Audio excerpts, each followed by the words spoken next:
नमस्कार, मैं हूं दीपाली राणा। आप देख रहे हैं यो मनी। पर्सनल फाइनेंस से जुड़ा हमारा स्पेशल शो जो हम लाते हैं आप लोगों की मदद करने के लिए, आपका पोर्टफोलियो बेहतर बनाने में। हमारे एक्सपर्ट्स करते हैं आपकी help.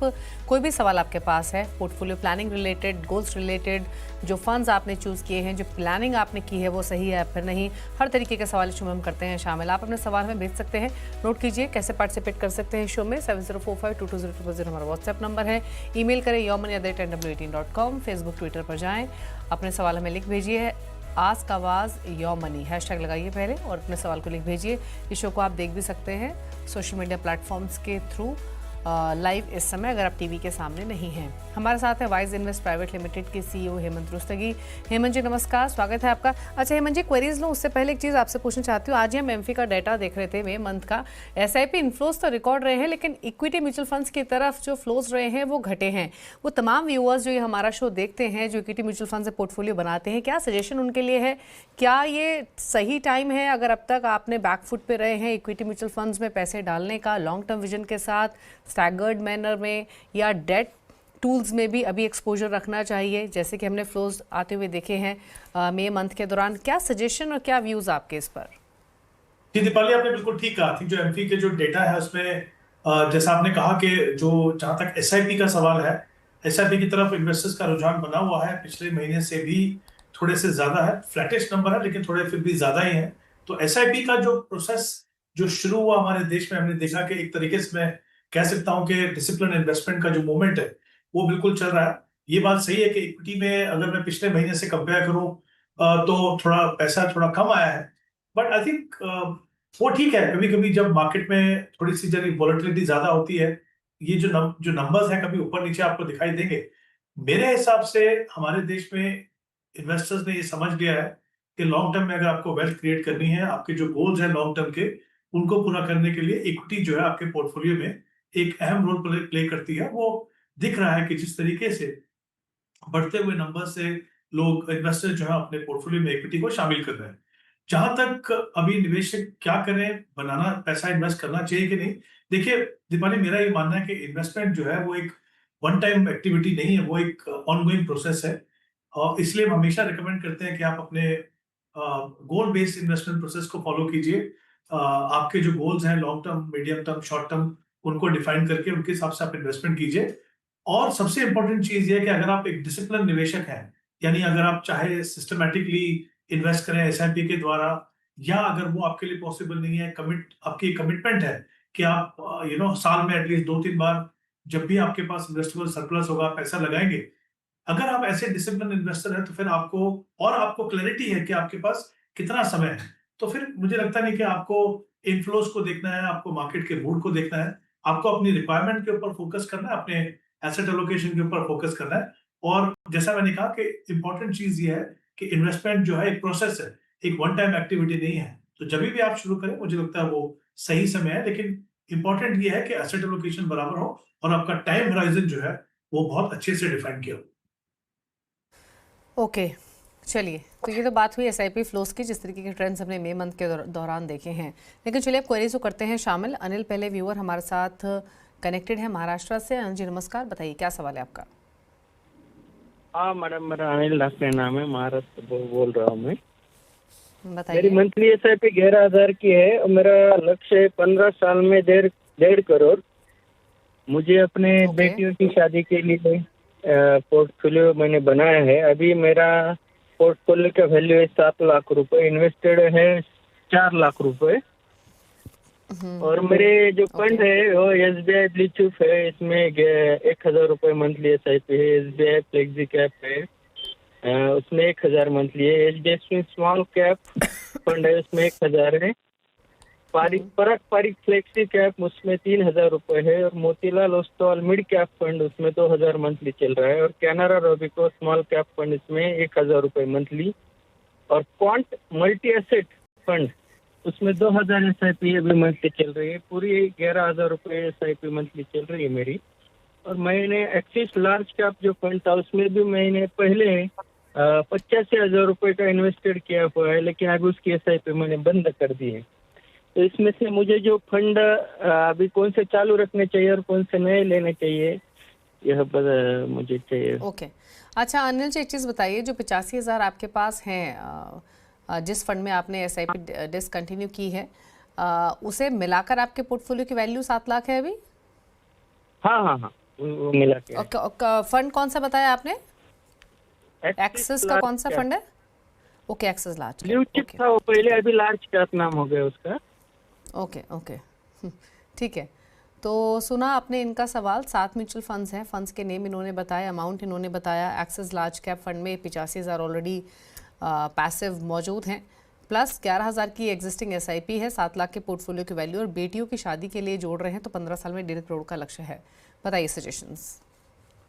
Ji Deepali, I think इनके पोर्टफोलियो पे कमेंट करूं उससे पहले इनके लक्ष्य की बात करता हूं। तो जैसे इन्होंने कहा कि 11,000 की इन्वेस्टमेंट कर रहे हैं और कुल मिला के इनके पास 8 फंड्स हैं, एक्सिस लार्ज कैप को मिला के कुल मिला के 8 फंड्स हैं। तो मेरे हिसाब से फंड थोड़े ज्यादा है, इसको कंसोलिडेट करने की जरूरत है, कम करने की जरूरत है, ताकि उसकी मॉनिटरिंग अच्छी हो सके और उसके अंदर अच्छे फंड आपके पोर्टफोलियो बने रहे। उससे पहले अगर हम देखें कि उनका गोल पूरा होगा कि नहीं, इनका 15 साल का समय है, करीब 1.5 करोड़ का इनको कॉर्पस चाहिए। तो जो करंट इन्वेस्टमेंट है उनकी, यहाँ पे मैं उनका जो अभी तक जो एक्यूमुलेशन किया 7 लाख वो, और 11,000 की जो SIP कर रहे हैं, उन दोनों को अगर मैं लेके चलूं, 12% का एनुअलाइज रिटर्न माने तो करीब करीब 90 लाख का कॉर्पस बनेगा। तो जाहिर सी बात है कि वो गैप है, जितना उनको चाहिए और जितना ये बना पाएंगे, तो उसको पूरा करने का एक अच्छा तरीका ये है कि आप अगर हर साल अपनी SIP को 10% से बढ़ाएं, तो आप अपने लक्ष्य जो है आपका 1.5 करोड़ का, उसको आप पूरा कर पाएंगे। तो पहली चीज तो आपको कोशिश करनी है। अच्छी बात यह है कि आपके पास समय है 15 साल का, लेकिन कोशिश आपको करनी है कि जितना जल्दी हो सके अपनी SIP की रकम को बढ़ाइए 10% से हर साल, ताकि आप अपने लक्ष्य तक पहुंच जाए। जैसा मैंने शुरुआत में कहा कि 8 फंड्स हैं, डेफिनेटली पोर्टफोलियो को कंसोलिडेट करने की जरूरत है। तो जो एग्जिस्टिंग फंड्स हैं उसमें 3 फंड मुझे लगता है ये बने रह सकते हैं, उसको कंटिन्यू कीजिए। पराग पारी फ्लेक्सी कैप जिसमें 3,000 है, मोतीलाल ओसवाल मिड कैप 2,000, और क्वांट मल्टी कैप जो मल्टी एसेट फंड जो है 2,000 रुपए इन्वेस्ट करें, इनमें आप बने रहिए। उसके अलावा मुझे लगता है एक ही फंड आप रखिए मल्टी कैप कैटेगरी का। मल्टी कैप में तीनों segment, large cap, mid cap, small cap में आपको एक्सपोजर मिलेगा। और अच्छी बात यह है कि इस फंड में डिसिप्लिन बना रहता है कि मिनिमम 25% एलोकेशन तीनों सेगमेंट में रहेगा, और जो बाकी 25% है वो यूजुअली उसका एक बड़ा हिस्सा जो है वो लार्ज कैप में जाता है। तो उस कैटेगरी में Nippon India multi cap fund आप रखिए, उसमें 4,000 रुपए इन्वेस्ट कीजिए। तो कुल मिला के 8 की जगह आपके पास 4 फंड होंगे। और जो एक्सेस ब्लू चिप में, इनफैक्ट आपको अगर जब फंड चेंज करेंगे तो जो भी वहां पे एक्यूमुलेट किया आपने कॉर्पस, उसको आपको वहां से निकाल के यहाँ डालना होगा। ऑफ कोर्स वो करने से पहले आप ध्यान रखिए, एग्जिट रोड को देख लीजिए, टैक्सेस को देख लीजिए, उसके बाद डिसीजन करके आप अपने पोर्टफोलियो में बदलाव कीजिए। ओके, चलिए, तो सलाह आपको दी गई है क्लियरली पोर्टफोलियो को लेकर। थोड़ा बदलाव पोर्टफोलियो में करने की ज़रूरत है, ज़्यादा फंड्स की ज़रूरत नहीं है, 5 फंड से काफ़ी होंगे आपके पास। लमसम कहाँ डिप्लॉय कर रहे हैं वो भी आपको जानकारी दी गई। 15 साल में एग्जिस्टिंग पोर्टफोलियो से 90 लाख जमा कर पाएंगे, 10% सालाना निवेश बढ़ाएंगे तो अपने गोल को हासिल कर लेंगे। कमल है अगले व्यूअर हमारे साथ सवाल पूछने के लिए भटिंडा से। कमल नमस्कार, बताइए क्वेश्चन। नमस्कार मैडम। पहले तो मैं CNBC आवाज न्यूज चैनल का धन्यवाद करना चाहता हूं, क्योंकि जो मैं यहाँ पे आपका चैनल देखता हूं ना जी, उससे मुझे सिप शुरू करने का जो मुझे उत्साहित हुआ मैं, तो मैंने अभी अप्रैल में ही शुरू किया है। अभी मेरे पास 8 फंड्स हैं टोटल। तो उन 8 फंड मेरा क्वेश्चन है मैडम, जो मैंने 8 फंड चूज किए हैं, क्या वो सही हैं? अगर वो सही हैं तो जो मेरा है जी 2 CR का जो मेरा टारगेट है मेरा है जी आफ्टर 12 ईयर्स, क्योंकि मेरी जो रिटायरमेंट है, मैं गवर्नमेंट जॉब करता हूँ, तो मेरी रिटायरमेंट के मुताबिक मतलब मैं सोचता था भी अभी मेरी एज लगभग 46 के ऑलमोस्ट हो गई है, तो 58 पर मेरी जो है रिटायरमेंट है, तब तक मेरे पास क्या 2 CR का कॉर्पस इन फंड्स की वजह के साथ हो जाएगा अगर मैं इसे 10% स्टेप अप भी करता हूँ? तो एक तो 2 क्वेश्चन थे मैडम कि फंड्स सही हैं, अगर सही है तो क्या मेरा टारगेट पूरा हो जाएगा या नहीं हो जाएगा? प्लीज ये मुझे बता दें जी। बिल्कुल बताएंगे कमल जी, और हमारा पर्पस यही है इस शो के जरिए कि जो इन्वेस्टर्स इन्वेस्टेड हैं उनकी प्लानिंग बेहतर हो सके, और जो अब तक इन्वेस्ट नहीं कर रहे हैं वो इन्वेस्ट करना शुरू करें, क्योंकि छोटी छोटी सेविंग से ही आप बड़े गोल्स को पूरा कर सकते हैं। रही बात आपके सवाल की, तो इन्होंने नया पोर्टफोलियो बनाया है हेमंत जी। 8 फंड्स हैं इनके पास। मैं क्विकली नेम्स मेंशन कर देती हूँ। SBI contra, ICICI blue chip, HDFC mid cap, Parag Parikh flexi cap, HDFC balance advantage, Nippon India small cap, साथ ही ICICI prudential multi asset. 3000 each ये डाल रहे हैं, यानी 24,000 की SIP हुई। 12 साल में 2 करोड़ का टारगेट है। 10% स्टेप अप करने के लिए रेडी हैं। बताइए सजेशंस इनकी प्लानिंग पर। जी दीपाली, आई थिंक यहाँ पे भी हम उनके टारगेट से शुरुआत करते हैं। जैसे उन्होंने कहा कि 12 साल का समय है, 2 करोड़ का इनका जो टारगेट है। और अच्छी बात यह है कि इन्होंने पोर्टफोलियो ऑलरेडी बना लिया है और कमिटेड है कि 10% से अपने SIP को स्टेप अप करेंगे। तो अगर मैं ये मान के चलूं कि 24,000 की SIP अगर ये अगले 12 साल तक कंटिन्यू करते हैं, 12% का अगर मैं रिटर्न मान के चलता हूँ, तो करीब करीब मुझे लगता है 1 करोड़ 21 लाख का कॉर्पस बनेगा। गैप है जितना उनको बनाना है और जितना वो बना पाएंगे, तो उसका एक तरीका ये है कि उनको अपनी SIP को स्टेप अप करना होगा 20% से।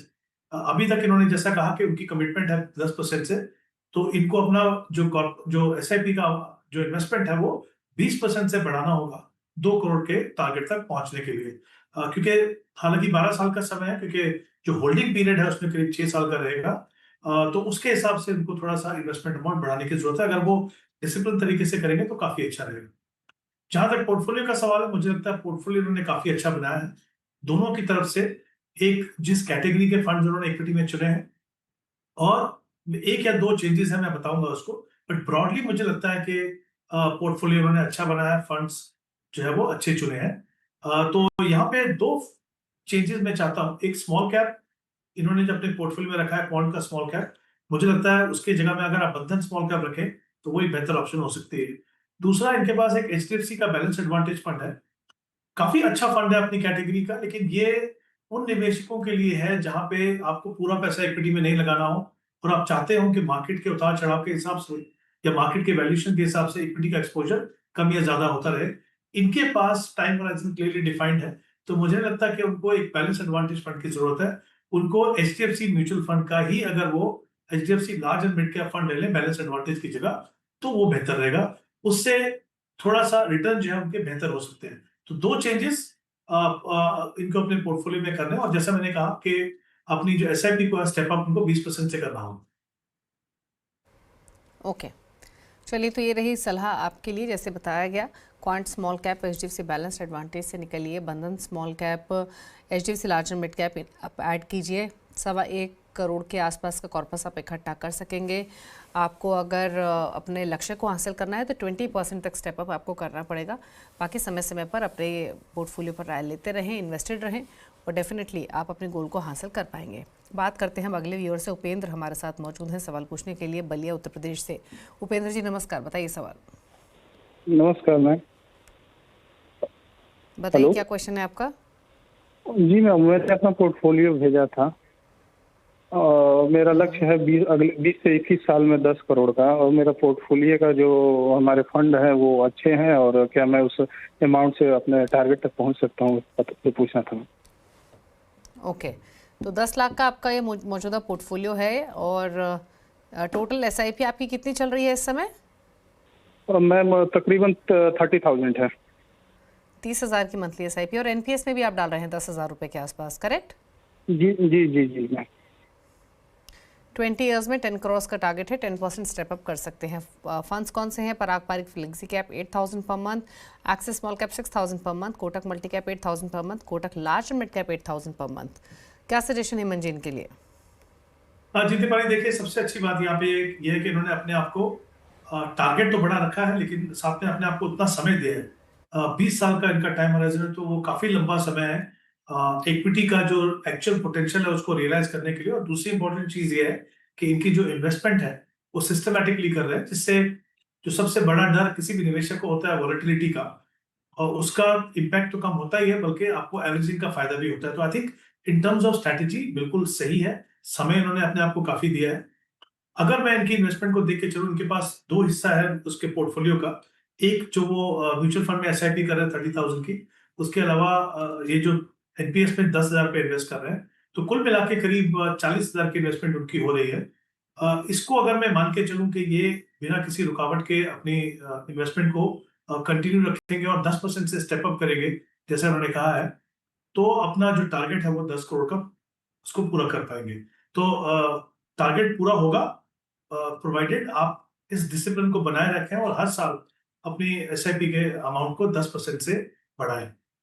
अब अगर मैं इनके फंड्स पे आऊं तो मुझे लगता है अगेन इस पोर्टफोलियो में इन्होंने सिलेक्शन जो है काफी अच्छी की है, बोथ इन टर्म्स ऑफ जो कैटेगरी इन्होंने चुनी है, जो नंबर ऑफ फंड्स हैं और जो फंड चुने हैं उन्होंने वो काफी अच्छे हैं। तो मुझे लगता नहीं कि उनको अपने पोर्टफोलियो में कोई भी बदलाव करने की जरूरत है। इन्होंने पूछा कि मिड कैप इनके पोर्टफोलियो में होना चाहिए, वो डेफिनेटली मिसिंग है।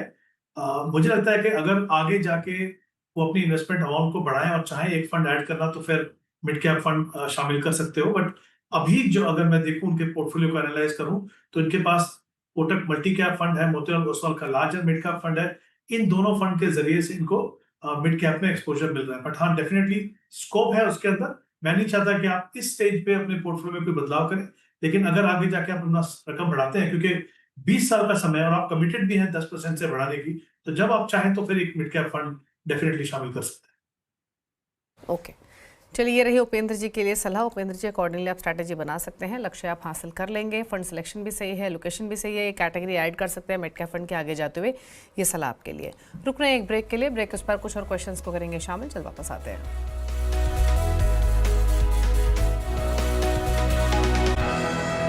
आप देख रहे हैं यो मनी, हमारे साथ है वाइस इन्वेस्ट प्राइवेट लिमिटेड के सीईओ हेमंत रोस्तगी, जो आपके सभी क्वेरीज को आंसर कर रहे हैं। बात करते हैं अगले व्यूअर से, जो अनंत देशमुख हैं, कनेक्टेड है हमारे साथ नागपुर से। अनंत नमस्कार, बताइए क्या सवाल है आपका? मैंने एक्चुअली अभी मेरे पास जो म्यूचुअल फंड है उसकी वैल्यू करीबन 33 लाख के करीब है और मेरी ऑलरेडी 15-16 हजार की एसआईपी चल रही है। ओके, हेलो, ठीक है। और तो 15-16 मेरा और बोलिए मेरा जो है टारगेट जो अगले 15 साल में ये 2 करोड़ के करीब का है। तो मुझे पूछना ये था कि अभी जो एसआईपी मेरी जो फंड में चल रही है और जो अमाउंट मैंने डाला है, क्या उतना काफी है उस टारगेट को अचीव करने के लिए? अच्छा, मैं 2-3 चीज़ आपसे पूछूंगी, प्लीज़ करेक्ट कीजिएगा। आपने जो डिटेल्स हमें भेजी उसके हिसाब से भी आपकी active monthly SIP 16,000 per month की है और जो आपकी एग्जिस्टिंग पोर्टफोलियो की वैल्यू है वो 32 लाख के आसपास है, करेक्ट? हाँ। और 15 ईयर्स में आपका 2 करोड़ का टारगेट है या 3 करोड़ का? हाँ सॉरी, 3 करोड़ का। ओके, ठीक है। फंड्स इनके पास है Motilal Oswal nifty 500 5,000 per month, 2,000 per month बंधन स्मॉल कैप में, पराग पर फ्लेक्सी कैप में 3,000 पर मंथ, इन्वेस्को इंडिया में 2,000 पर मंथ और एसबीआई मैग्नम चिल्ड्रन फंड में 2,000 पर मंथ। बताइए सजेशंस हेमंत जी, क्या राय इनके पोर्टफोलियो पर? जी दीपाली, देखिए इनकी जो, जैसा उन्होंने कहा कि इनकी एसआईपी जो है करीब 16,000 की है अभी और 32 लाख के करीब इन्होंने कॉर्पस ऑलरेडी एक्यूमुलेट किया। तो जाहिर सी बात है कि पिछले कुछ सालों से उन्होंने अपना इन्वेस्टमेंट प्रोसेस को शुरू कर दिया था, जो बहुत ही अच्छा है। और क्योंकि इसके बाद भी यहाँ से इनके पास 15 साल का समय है, जो इनका टारगेट है 3 करोड़ पूरा करने के लिए, तो काफी लंबा समय है इनके पास। जहां तक इनके टारगेट का सवाल है, मुझे लगता है इनकी जो करंट इन्वेस्टमेंट है, अगर इसको बिना किसी रुकावट के वो कंटिन्यू करते हैं तो करीब करीब 2 करोड़ 60 लाख का कॉर्पस वो बना पाएंगे अपनी जो करंट इन्वेस्टमेंट है। अब इन्होंने जैसा कहा कि इनका टारगेट है करीब 3 करोड़ का, तो इनको अपनी एसआईपी को बढ़ाना होगा थोड़ा सा। मुझे लगता है 4 या 5 हजार से अपनी एसआईपी को बढ़ाएं अगर हर महीने, तो डेफिनेटली अपने टारगेट तक पहुंच पाएंगे। दूसरी सलाह मैं इनको ये दूंगा, जैसे हमने पहले भी बात की, कि क्योंकि बहुत लंबा समय है, शायद अगर ये कोशिश करें तो पॉसिबल होगा कि हर साल अपनी एसआईपी को कम से कम 5 या 10% से बढ़ाएं, तो फिर वो कहीं ज्यादा बड़ा कॉर्पस बना पाएंगे। तो कोशिश कीजिए कि अपनी एसआईपी को आप एक डिसिप्लिन तरीके से हर साल 5 या 10% से बढ़ाएं, तो 3 करोड़ से ज्यादा, कहीं ज्यादा आप कॉर्पस बना पाएंगे, क्योंकि आपके पास समय है, तो आपको पूरी कोशिश करनी चाहिए। अब मैं इनके फंड्स की बात करूं तो मुझे लगता है इस पोर्टफोलियो में कुछ बदलाव की जरूरत है। पहली बात तो ये कि जो इनके पास एक Motilal Oswal nifty 500 momentum 50 fund है। देखिए, जब आप एक आम निवेशक हो, आपका पूरा फोकस जो है एक डिसिप्लिन तरीके से इन्वेस्ट करके बड़ा कॉर्पस बनाना है, तो इस तरह के जो स्मार्ट बीटा फंड्स हैं उनको मॉनिटरिंग करना बहुत मुश्किल है। कभी इनसे निकलना है, कभी इनके अंदर दोबारा से री एंटर करना है, तो वो बहुत मुश्किल है। मुझे नहीं लगता कि आपके लिए वो सही ऑप्शन है। उसके बजाय अगर आप मोतीलाल ओसवाल का large and mid cap fund ले लें तो वो बेहतर ऑप्शन होगी। तो एक तो आप ये कंसिडर कर सकते हैं। दूसरा एक चिल्ड्रन फंड है। देखिए, चाहे वो चिल्ड्रन फंड हो, चाहे वो रिटायरमेंट फंड हो, ये जो गोल बेस्ड जो फंड्स होते हैं, इनका कोई बहुत ज्यादा फायदा नहीं मुझे लगता है। जो आम जो जो जो नॉर्मल फंड जो है, वेल डाइवर्सिफाइड पोर्टफोलियो वाले, वो फंड ज्यादा बेहतर परफॉर्म करते हैं। तो एसबीआई में एसबीआई कॉन्ट्रा अगर आप कंसिडर करें चिल्ड्रन फंड की जगह, तो वो एक बेटर ऑप्शन हो सकती है। तीसरा, इनके पास एक बैलेंस एडवांटेज फंड है एचडीएफसी। हमने थोड़ी देर पहले ही एक क्वेरी के आंसर में ये डिस्कस किया था। इतने लंबे समय के लिए बैलेंस एडवांटेज फंड की जरूरत नहीं है। हालांकि ये कैटेगरी अच्छी है, ये फंड काफी अच्छा परफॉर्म कर रहा है, लेकिन मुझे नहीं लगता वो आपके लिए सूटेबल है। तो यहाँ पे भी मैं रिकमेंड करूंगा कि एचडीएफसी का large and mid cap fund देखिए। तो ये 3 बदलाव आपको अपने पोर्टफोलियो में करने हैं। बाकी जो फंड्स हैं आप उनमें बने रहे। हालांकि इन्होंने इन्वेस्को का कौन सा फंड है वो मेंशन नहीं किया है, बट ये 3 बदलाव करेंगे तो आप डेफिनेटली, और जैसा मैंने कहा, 4 या 5 हजार से अपनी एसआईपी बढ़ाएं तो अपने गोल तक पहुंच पाएंगे। ओके, तो अनंत जी, अगर आप सुन पा रहे हैं तो clearly Motilal Oswal nifty 500, momentum, SBI children, HDFC balance advantage, इन फंड्स की आपके पोर्टफोलियो में ज़रूरत नहीं है। चिल्ड्रन फंड रिकमेंडेड नहीं है, एचडीएफसी बैलेंस एडवांटेज आपके होराइजन के हिसाब से नेसेसरी नहीं है। पोर्टफोलियो में 3 नए फंड्स जो आपको रेकमेंड किए गए हैं, इन 3 की जगह वो हैं Motilal Oswal large mid cap, SBI Contra, HDFC multi cap. ये आपका पोर्टफोलियो होना चाहिए, पुराने और नए फंड्स का कॉम्बिनेशन। गोल की बात करें 2.60 करोड़ का टारगेट आप हासिल कर लेंगे। थोड़ा स्टेप अप करेंगे तो आसानी से अपने लक्ष्य को हासिल कर लेंगे, जो कि 3 करोड़ के आसपास का है, जैसे आपने मेंशन किया। बट जो बदलाव आपको रेकमेंड किए गए हैं वो आप नोट कर लीजिए। चलिए, क्वेरीज तो इतनी ही लेंगे। पूछ लेते हैं हेमंत जी से उनके टॉप 4 फंड्स। हेमंत जी, बताइए कौन से फंड्स आपने पिक किए हैं आज? दीपाली, सबसे पहले मल्टी कैप कैटेगरी में निपॉन मल्टी कैप फंड, और large and mid cap category में 2 fund, Motilal Oswal large and mid cap और Invesco large and mid cap. ये 2 फंड इस कैटेगरी के, और एक फ्लेक्सी कैप है, एचडीएफसी फ्लेक्सी कैप। मुझे लगता है चाहे आप एग्जिस्टिंग इन्वेस्टर हो, चाहे आप नए निवेशक हो, ये फंड्स आपको मदद करेंगे एक वेल डाइवर्सिफाइड पोर्टफोलियो बनाने की, और इनके फंड की जो क्वालिटी है पोर्टफोलियो काफी अच्छी है, कंसिस्टेंटली अच्छा परफॉर्म कर रहा है। ओके, चलिए, शुक्रिया हेमंत जी आपका आने के लिए शो में, सभी क्वेरीज को आंसर करने के साथ साथ टॉप 4 फंड्स शेयर करने के लिए हमारे व्यूअर्स के साथ। Thank you. इसी के साथ एक ब्रेक के बाद भी खबरें जारी हैं CNBC आवाज़ पर। नमस्कार।